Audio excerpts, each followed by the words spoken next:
Doug Saga, c'est plusieurs années d'amitié. C'est pour moi le meilleur ami et le frère qui est vite parti. C'est pour moi une légende. Une légende parce que il a su marquer son temps et il a créé un mouvement aujourd'hui, après sa mort, qui continue de porter des fruits. Donc pour moi, c'est quelqu'un de lourd. Même dans sa mort, je veux dire, même pendant qu'il se retrouve dans l'au-delà, il continue de faire parler de lui. Et à partir du moment où tu as une date qui marque le jour de ton départ sur la terre, qui est célébrée, cette date est célébrée, tu rentres dans l'histoire et tu deviens une légende. Donc Doug Saga aujourd'hui, c'est une légende pour moi.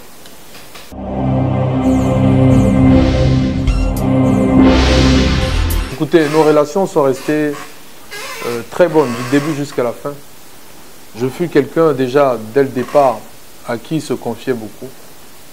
Je veux dire, malgré nos virées, malgré nos folies, quand il s'agissait de se ressourcer, j'ai été toujours la personne à qui il venait parler des autres, parce que Doug Saga critiquait beaucoup. Il parlait beaucoup des autres. Et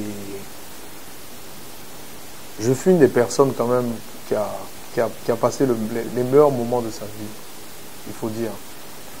C'était de comprendre, surtout pendant sa maladie, qui était qui, ok, ou qui faisait quoi pour lui. Et je pense que ces moments sont restés des moments inoubliables. Ces moments de gloire m'ont beaucoup marqué. Mais je veux dire, ces moments de bassesse m'ont surtout plus marqué parce que ça m'a montré une autre facette de Doug Saga. Ça m'a montré le Doug Saga croyant. Ça m'a montré le Doug Saga ambitieux, parce qu'il avait plein d'ambition pendant ces moments de bassesse, pendant sa maladie. Et ça m'a permis de connaître une autre facette de lui. Donc, pour moi, nos rapports et nos relations étaient des rapports d'amitié et surtout de frères.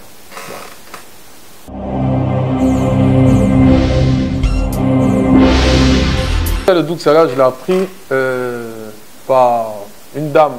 D'ailleurs, je l'ai vue tout dernièrement aux États-Unis. Elle s'appelait Madame Karama, qui fut le chargé de protocole du président, de l'ex-président du Burkina. Je l'ai appris avec beaucoup de tristesse parce que c'est comme si je ressentais. On revenait de Genève et il était question qu'on rentre sur Abidjan et qu'on y reste. On est rentré. Il m'a dit non, il fallait qu'il parte au Burkina. Je lui ai dit non, que il ne fallait pas qu'il parte parce que ses docteurs lui ont dit de ne pas trop voyager. Il avait même pris des kilos quand on était à Genève parce que les docteurs sont très bien occupés de lui.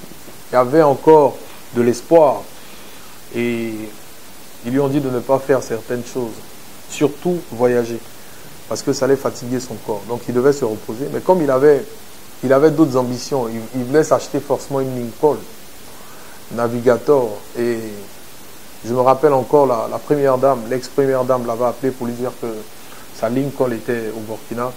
Il voulait forcément aller la chercher lui-même et la ramener. Parce qu'il avait essayé une première tentative de faire venir une voiture par le bien d'un ami qu'on a là-bas. Ça n'a pas marché. Donc il voulait éviter de se faire doubler sur cette voiture-là. Surtout qu'il savait que déjà, il avait obtenu par le bien de l'ex-première dame. Donc il est parti au Burkina. Et il devait revenir avec sa Lincoln. Finalement, il est revenu les deux pieds devant.